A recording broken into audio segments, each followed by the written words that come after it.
چھوٹی بیوی نے مجھے سنایا کہ اسے شاہ مہتاب نے صرف 2 مہینے اپنے ساتھ اس طرح رکھا جیسے وہ اس پر مر مٹا ہو، پھر اسے نظریں پھیر لیں اور اپنی ڈگر پر چل پڑا۔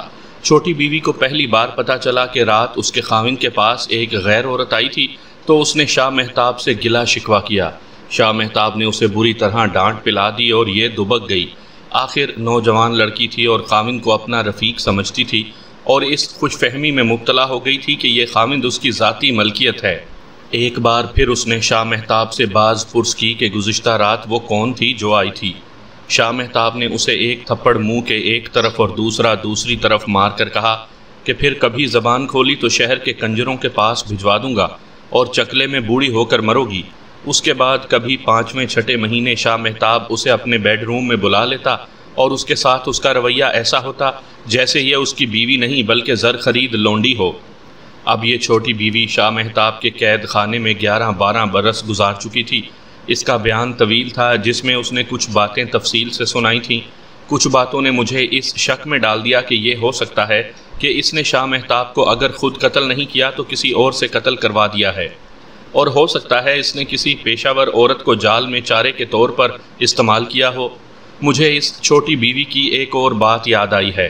اس نے کہا تھا کہ شاہ مہتاب کے ساتھ اس کی شادی ہو گئی تو چند ماہ بعد اس کی بڑی بہن کا پہلا بچہ پیدا ہوا تھا اور خوشیاں منائی گئی تھیں۔ چھوٹی بیوی نے مجھے بتایا کہ یہ بچہ شاہ مہتاب کا تھا۔ اس نے یہ بھی کہا کہ سب کچھ جانتے اور دیکھتے ہوئے وہ اس لیے چپ رہی تھی کہ یہ بچہ نہ ہوتا تو اس کی بہن کو طلاق ہو جاتی۔ اس کے بعد میں نے مقتول کی پہلی بیوی کو بلا کر اپنے پاس بٹھا لیا۔ باتیں تو چھوٹی بیوی بھی پر اعتماد اور پختہ لہجے میں کرتی تھی، لیکن بڑی بیوی کا انداز زیادہ دو ٹوک اور پختہ تھا۔ اس نے کچھ باتیں خود سنائیں اور میرے سوالات کے جواب دیے تو میں نے دیکھا کہ اس کا یہ سارا بیان چھوٹی بیوی کی تائید کرتا تھا۔ اس کے دل میں چھوٹی بیوی کی ہمدردی تھی جس کا اس نے کئی بار اظہار کیا۔ اس نے کہا کہ وہ چھوٹی بیوی کو گلے نہ لگا لیتی تو یہ کبھی کی خودکشی کر چکی ہوتی یا پھر بھاگ گئی ہوتی۔ بڑی بیوی نے اپنے بیان میں یہ بھی بتایا کہ رات کے وقت شاہ مہتاب کے پاس جرائم پیشہ افراد بھی آیا کرتے تھے۔ شاہ مہتاب نے انہیں خاص طور پر اپنے خاص مرید بنا کر رکھا تھا۔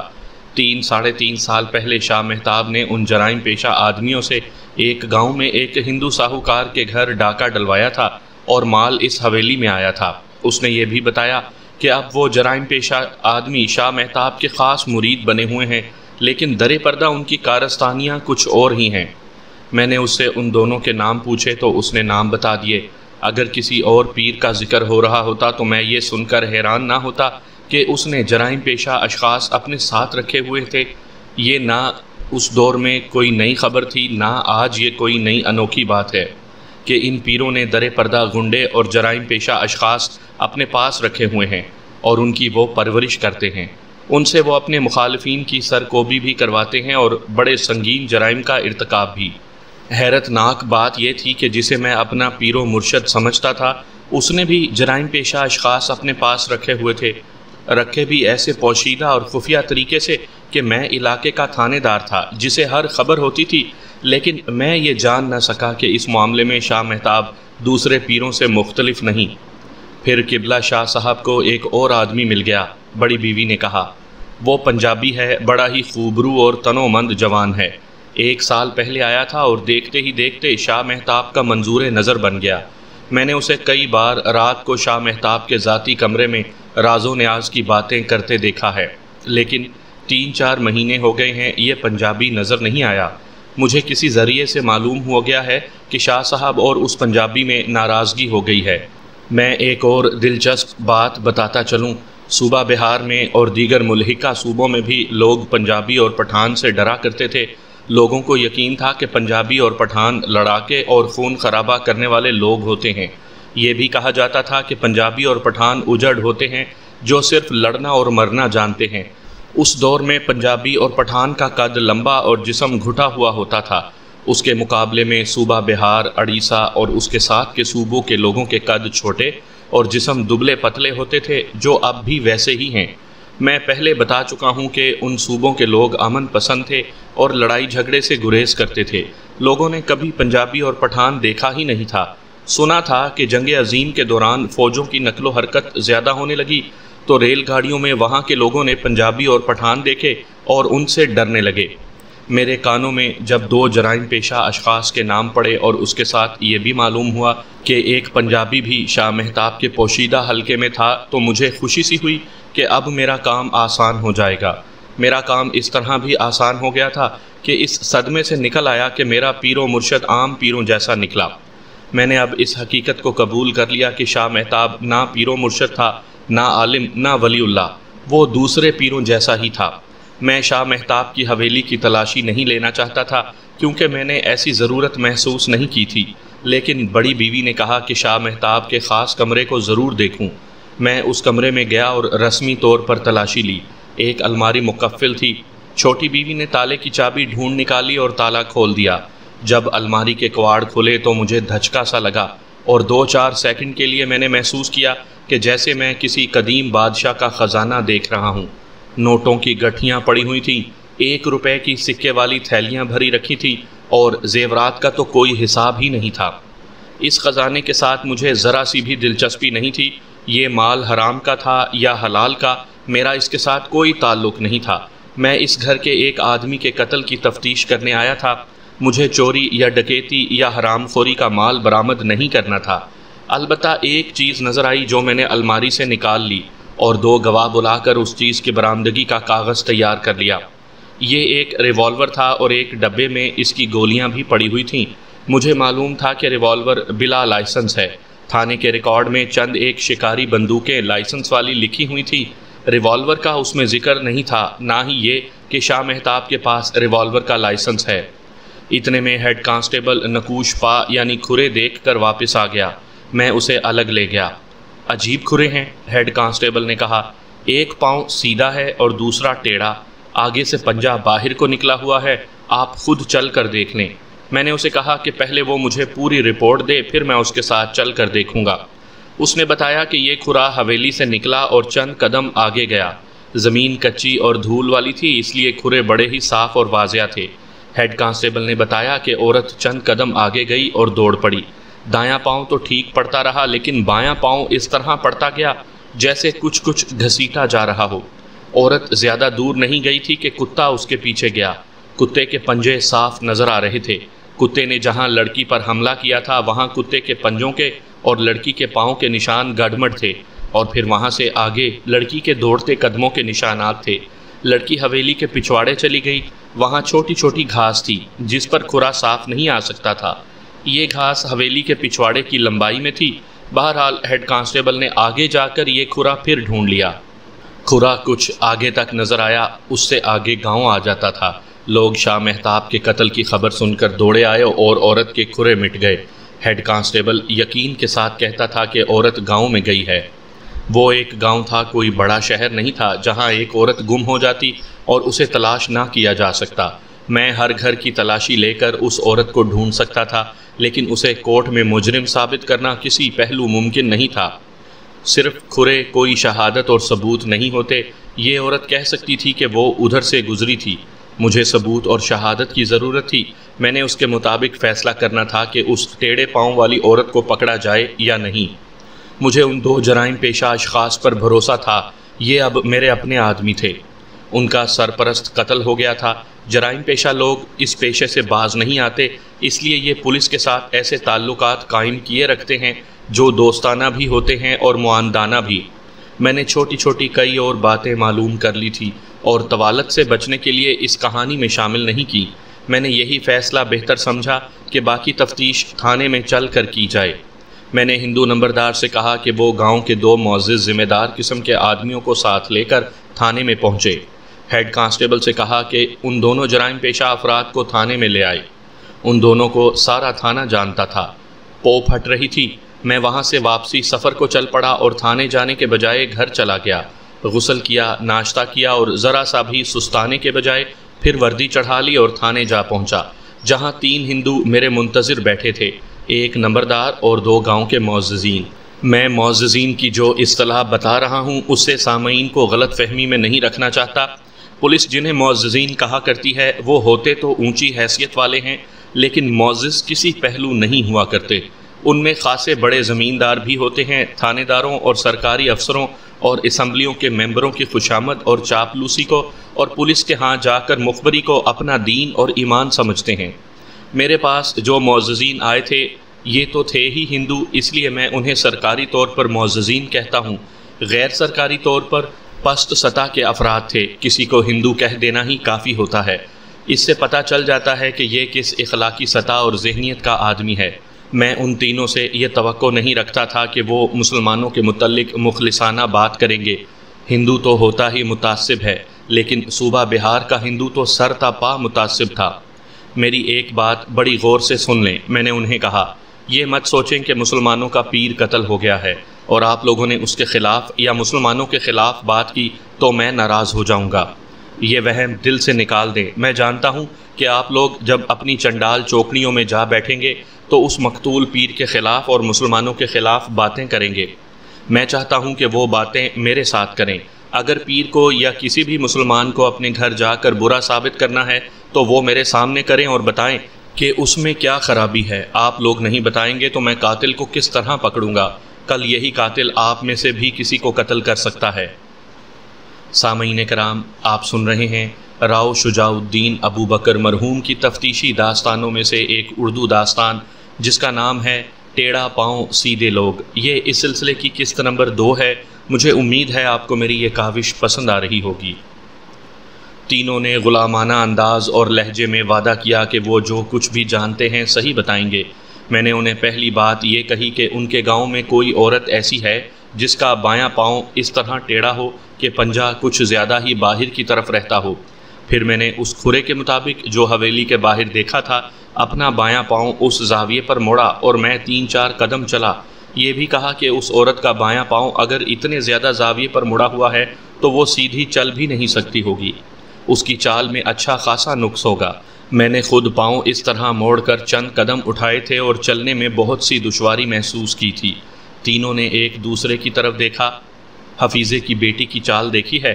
ایک ہندو نے پوچھا۔ اس پنجابی کی بیوی؟ نمبردار نے پوچھا۔ ہاں بھائی، دوسرا ہندو بولا، وہ بائیں ٹانگ ذرا کھینچ کر چلتی ہے۔ ان تینوں کی باتوں سے معلوم ہوا کہ اس عورت کے پاؤں میں یہ نقص ہے، لیکن اس کی چال میں ایسا نمایاں فرق نہیں کہ دوسروں کو نظر آ جائے۔ میں نے جب ان کی زبان سے پنجابی کا لفظ سنا تو میں چونک پڑا۔ اس کے متعلق مقتول کی بڑی بیوی بتا چکی تھی۔ میرے ذہن میں یہ بات آ گئی کہ شاہ مہتاب کے ساتھ اس پنجابی کی راز و نیاز والی دوستی تھی، پھر ان میں ناراضگی ہو گئی اور ان کے تعلقات منقطع ہو گئے تھے۔ اب معلوم ہوا کہ اس پنجابی کی بیوی کا بایاں پاؤں ٹیڑھا ہے تو خیال آیا کہ یہ ٹیڑھا پاؤں گزشتہ رات شاہ مہتاب کی حویلی تک کس طرح پہنچ گیا۔ میں نے اب توجہ اس پنجابی پر مرکوز کر لی۔ ان تینوں سے میں نے پوچھا کہ یہ پنجابی کون ہے؟ یہ ظاہر نہ ہونے دیا کہ اس کے متعلق میں پہلے بھی کچھ جانتا ہوں۔ انہوں نے اتنا ہی بتایا کہ اس پنجابی کا نام صادق ہے اور کوئی 1 سال پہلے یہاں آیا تھا، کرائے کا ایک مکان لیا تھا۔ پھر یہ بتایا کہ گاؤں سے کچھ دور ایک ٹھیکیدار کا کام ہے جس میں بہت سے مزدور لگائے گئے ہیں اور صادق ان مزدوروں کا میٹ ہے۔ پھر انہوں نے بتایا کہ ٹیڑھے پاؤں والی لڑکی کا کوئی گھر رشتہ قبول نہیں کر رہا تھا۔ پاؤں یا ٹانگ کا نقص تو ایک بہانہ تھا۔ رشتہ لینے والے دیکھتے تھے کہ لڑکی والے غریب لوگ ہیں اور جہیز نہیں دے سکیں گے۔ کسی طرح صادق کو لڑکی کے ماں باپ کی مجبوری کا علم ہو گیا اور اس نے شاید شاہ مہتاب کے ذریعے اس لڑکی کے ساتھ شادی کر لی۔ لڑکی کے متعلق بتایا گیا کہ خاصی خوبصورت ہے۔ میں نے ان تینوں کو یہ کہہ کر فارغ کر دیا کہ یہ دیکھیں کہ لڑکی زخمی تو نہیں۔ میرے ذہن میں یہ بات تھی کہ کتے نے اس پر حملہ کیا تھا۔ یہاں میں پھر کہوں گا کہ صادق اور اس لڑکی کو میں بڑے آرام سے تھانے بلوا سکتا تھا اور پھر میں خود اس کا پاؤں دیکھتا اور جسم دیکھتا کہ اس پر کتوں کے دانتوں کے یا پنجوں کے نشانات ہیں یا نہیں، لیکن میرے پاس ایسا کوئی ثبوت نہیں تھا کہ لڑکی رات حویلی میں گئی تھی اور باہر آتے وقت کتے نے اس پر حملہ کیا تھا۔ مقتول کی چھوٹی بیوی کا یہ کہہ دینا کافی نہیں تھا کہ اس نے دیکھا تھا کہ کتے نے ایک عورت پر حملہ کیا تھا۔ اس نے یہ تو کہا ہی نہیں تھا کہ کتے نے اس لڑکی پر حملہ کیا تھا۔ چھوٹی بیوی کا بیان اور کھرے میرے لیے فائدے مند تھے کہ مجھے بڑے واضح اشارے اور سراغ مل گئے تھے، لیکن یہ قانون کو مطمئن نہیں کر سکتے تھے۔ شاہ مہتاب کے دونوں جرائم پیشہ بال کے تھانے میں آ گئے تھے۔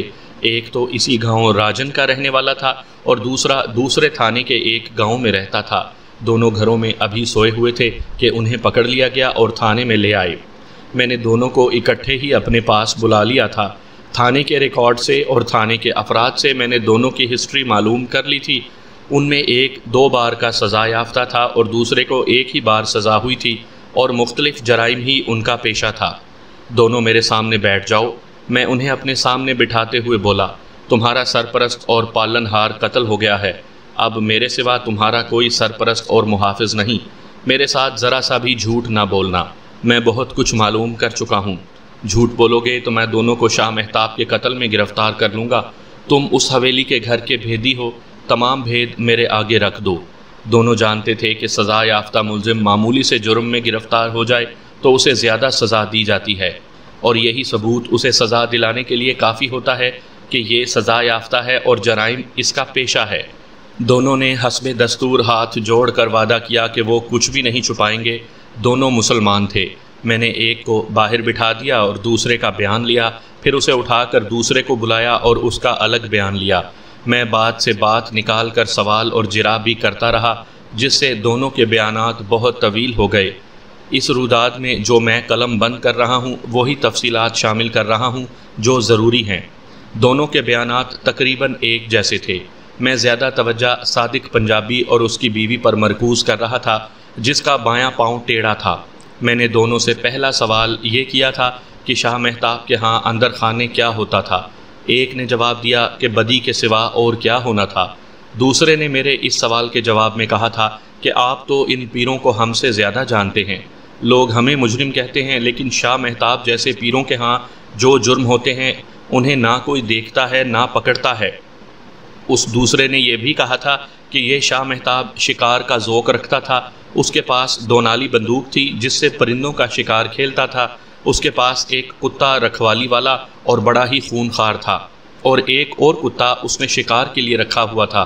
کبھی کبھی دونوں کتے ساتھ لے جا کر چھوٹے بڑے جانوروں کا شکار کھیلتا تھا، اور ایک شکار اور اسے زیادہ اچھا لگتا یہ تھا عورت کا شکار۔ مقتول خوبصورت اور نوجوان عورتوں کا شکاری تھا۔ صادق کے متعلق دونوں نے وہی بات بتائی جو وہ تینوں ہندو بتا گئے تھے۔ صادق 1 سال پہلے اس گاؤں میں آیا تھا۔ اس لڑکی کے ساتھ شادی کی بھی انہوں نے وہی بات بتائی جو مجھے پہلے معلوم ہو چکی تھی۔ صادق اور شاہ مہتاب کی دوستی کی تفصیل انہوں نے اس طرح بیان کی کہ صادق شاہ مہتاب کے سلام کے لیے پہلی بار آیا تو شاہ مہتاب نے اپنے دونوں جرائم پیشہ آدمیوں سے کہا کہ اسے صادق بہت اچھا لگا ہے اور اسے وہ ساتھ رکھنا چاہتا ہے۔ ان دونوں نے صادق کی دوستی شاہ مہتاب کے ساتھ کروا دی اور یہ دوستی بہت جلدی گہری ہو گئی، اور پھر شاہ مہتاب اور صادق ہمراز بن گئے۔ شاہ مہتاب نے صادق کو اپنا باڈی گارڈ بنا لیا تھا۔ کہتا تھا کہ دوسرے پیر کے ساتھ اس کی دشمنی ہے اور وہ پیر کسی بھی دن اوچھا وار کر سکتا ہے۔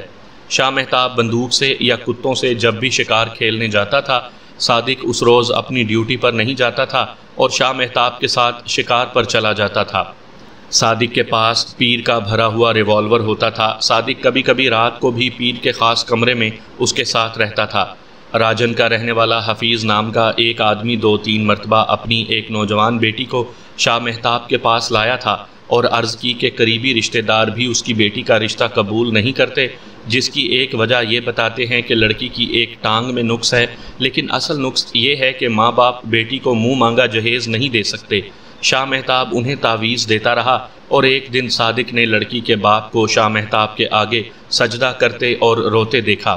صادق لڑکی کے باپ سے ملا اور کہا کہ وہ لڑکی کو 3 کپڑوں میں ہی قبول کر لے گا، نہ اسے جہیز کی ضرورت ہے نہ وہ زیور بنائیں۔ پھر صادق نے شاہ مہتاب سے کہا کہ وہ لڑکی کو انہی کپڑوں میں جو اس نے پہنے ہوئے ہیں اور اس نقص کے ساتھ قبول کرنے کو تیار ہے۔ شاہ مہتاب نے لڑکی کے باپ کو بلایا اور اسے کہا کہ اس کے تعویذ اثر کر گئے ہیں اور اس کا مسئلہ حل ہو گیا ہے۔ شاہ مہتاب نے یہ بھی کہا کہ اسے خدائی اشارہ ملا ہے کہ صادق کو خدا نے اسی لڑکی کی خاطر اسی گاؤں میں بھیجا ہے۔ لڑکی کے باپ نے تو شاہ مہتاب کے قدموں میں سر رکھ دیا اور ہاتھ جوڑ کر عرض کی کہ شاہ مہتاب ہی نکاح پڑھوا دے۔ اس طرح صادق اور اس لڑکی کی شادی ہو گئی۔ نکاح شاہ مہتاب نے پڑھا تھا۔ میرے ایک سوال کا جواب دیتے ہوئے ان دونوں نے بتایا کہ لڑکی کا بایاں پاؤں باہر کی طرف ٹیڑھا ہے اور وہ ٹانگ کو ذرا سا گھسیٹ کر چلتی ہے، لیکن آہستہ چلے تو اس کا یہ نقص کسی کو نظر نہیں آتا۔ ان دونوں جرائم پیشہ افراد نے بتایا کہ پیر ان پر ہر طرح مہربان تھا۔ اور انہوں نے پیر کے لیے کچھ جرم بھی کیے تھے۔ دوسرا پیر واقعی اس کا دشمن تھا اور یہ دشمنی پیری مریدی پر تھی۔ ان دونوں جرائم پیشہ آدمیوں نے 2-3 نامی گرامی غنڈے ساتھ لے کر دوسرے پیر کے غنڈوں کو ایسا مرعوب کیا تھا کہ انہوں نے اپنے پیر سے کہہ دیا تھا کہ وہ شاہ مہتاب کی مخالفت ترک کر دے۔ شاہ مہتاب کے اتنے زیادہ کام کر کے بھی انہوں نے دیکھا کہ وہ صادق پر بہت ہی زیادہ مہربان ہو گیا تھا اور اسی کے مشوروں پر عمل کرتا اور صادق اس کا ہر جائز اور ناجائز حکم مانتا تھا۔ ان دونوں کی صادق کے ساتھ بڑی گہری دوستی تھی، وہ تو ہونی ہی تھی کیونکہ یہ سب ایک ہی گروہ کے افراد تھے۔ میں نے ان سے پوچھا کہ صادق اور شاہ مہتاب میں ایسی ناراضگی کیا پیدا ہو گئی تھی کہ ان کا اتنا گہرا تعلق منقطع ہو گیا؟ دونوں نے وجہ بتا کر مجھے چونکا دیا۔ انہوں نے بتایا کہ شاہ مہتاب کی چھوٹی بیوی نے صادق کے ساتھ ناجائز دوستی کر لی تھی۔ ان دونوں کو یہاں تک معلوم تھا کہ شاہ مہتاب اور صادق کے تعلقات ٹوٹ پھوٹ گئے تو بھی چھوٹی بیوی اور صادق کی دوستی چلتی رہی تھی۔ شاہ مہتاب خود عیاش اور بدکار تھا اور وہ اتنا ہی چاہتا تھا کہ اس کی بیویاں اسے نہ روکیں اور اس سے باز پرس نہ کریں۔ اس سے زیادہ اس نے بیویوں پر اور جوان بیٹیوں پر کوئی پابندی عائد نہیں کی تھی۔ انہیں روپیہ پیسہ دیتا رہتا تھا اور وہ جہاں جانا چاہتی اس کی اجازت کے بغیر چلی جاتی تھی اور شاہ مہتاب اس پر اعتراض نہیں کرتا تھا۔ اس آزادی سے اس کی چھوٹی بیوی نے یہ استفادہ حاصل کیا کہ صادق کو اپنی تسکین کا ذریعہ بنا لیا۔ ان دونوں جرائم پیشہ آدمیوں نے صادق اور شاہ مہتاب کی ناراضگی کی یہی وجہ بتائی کہ شاہ مہتاب کو اپنی چھوٹی بیوی کی اس ناجائز دوستی کا بھید مل گیا تھا، لیکن انہیں یقین نہیں تھا کہ یہی وجہ تھی۔ نہ کبھی شاہ مہتاب نے نہ کبھی صادق نے ان دونوں کو بتایا تھا کہ صادق اور چھوٹی بیوی اسے دھوکہ دے رہے ہیں۔ صادق ان دونوں کے ساتھ اتنا بے تکلف تھا کہ ایسی بات ہوتی تو وہ انہیں ضرور بتا دیتا۔ وہ تو انہیں یہ بتاتا رہا کہ چھوٹی بیوی کے ساتھ اس کی پوشیدہ دوستی پہلے کی طرح چل رہی ہے۔ میں اس مسئلے پر زیادہ توجہ مرکوز کرنے لگا۔ آپ جانتے ہیں کہ قتل کی اکثر وارداتوں کا باعث ناجائز تعلقات ہوتے ہیں۔ مجھے یہ شبہ ہوا کہ شاہ مہتاب نے صادق اور اپنی چھوٹی بیوی کو کہیں اکٹھے دیکھ لیا ہوگا اور انہیں کوئی دھمکی دی ہوگی، لیکن یہ دونوں زیادہ تیز نکلے اور چھوٹی بیوی نے ایک رات شاہ مہتاب کا گلا گھونٹ دیا، لیکن پھر ذہن میں صادق کی بیوی کے کھرے آ جاتے تھے جو حویلی کے دروازے سے شروع ہوتے تھے۔ یہ کھرے میرے ذہن کو الجھا رہے تھے۔ پھر انہوں نے ایک اور انکشاف کیا۔ اس انکشاف نے بھی مجھے دھچکا دیا، لیکن اطمینان بھی ہوا کہ میری تفتیش صحیح راستے پر جا رہی ہے اور میں قاتل تک جلد ہی پہنچ جاؤں گا۔ انکشاف یہ تھا کہ 3-4 دن پہلے صادق ان دونوں کے پاس اس ذہنی کیفیت میں آیا کہ بہت ہی پریشان تھا اور غصے کا یہ عالم کہ اس کے ہونٹ بھی اور ہاتھ بھی ریشہ گیر تھے۔ اس نے اپنے ان جرائم پیشہ دوستوں کو بتایا کہ اس کی بیوی لاپتہ ہو گئی ہے اور اسے شاہ مہتاب نے ہی لاپتہ کرایا ہوگا۔ وہ کہتا تھا کہ اس بدکار شاہ سے کہو کہ میری بیوی واپس کر دے ورنہ میں اسے زندہ نہیں چھوڑوں گا۔